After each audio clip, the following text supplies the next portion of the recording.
என்ன மனுஷாமி, குழந்தைக்கு எப்படி இருக்கு? இன்னும் காய்ச்சல் இருக்குயா. அப்படியா? சரி, இந்த பொடியை தேர்ந்த கலந்து 3 வேளைக்கு கொடு, சரியா போயிடும். நல்லா இருக்கணும். நீங்க 2 பேரும் இந்த குப்பத்துக்கு வந்து செய்த உதவிய நாங்க என்னைக்கும் மறக்க மாட்டோம். என்னைக்கு நீங்க இந்த குப்பத்துல காலையில் இருப்பி வச்சாங்களோ அன்னைக்கே நம்ம பிடிச்சிருந்த நோய் மட்டும் இல்ல, நமக்குள்ள இருந்த ஜாதி சண்டை, மதச்சண்டை, இதெல்லாம் நீங்கி இன்னைக்கு நம்ம எல்லோரும் வாய் வச்சுல பிறந்த பிள்ளைகள் மாதிரி வாழ்ந்துட்டு வர்றோமே, இந்த பெருமை அண்ணன் இஸ்மாயிலுக்கான சேரும். அப்படி சொல்லாதே சுப்பு சாஸ்திரி.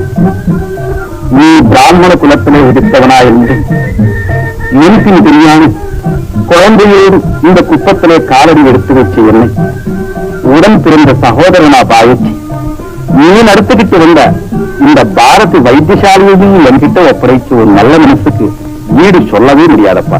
ஒரு இந்திய முஸ்லீம் அண்ணன் தம்பியா வாழ முடியும்னு வாழ்ந்து காட்டிருக்கிறீங்களே, அது சாதாரணமா சார்.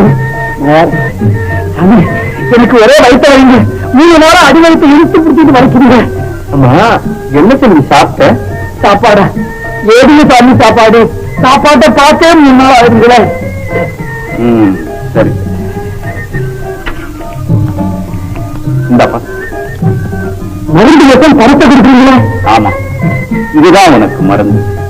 இதை கொண்டு போய் அரிசி வாங்கி நல்லா சமைச்சு திருப்தியா சாப்பிடு, நோய் பறந்து போகும்.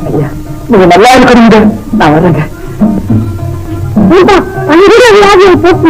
ஆமாம் ரஹீம், பணத்தாலே வியாதி தீரதும் உண்டு, வியாதி வர்றதும் உண்டு. நல்லா சொல்லுங்க. என்ன ரஹீம் எதையுமே ரொம்ப கவனமா கேட்டுக்கலாம். ரஹீம், நீயும் அப்பா மாதிரி நடந்துக்குவியா?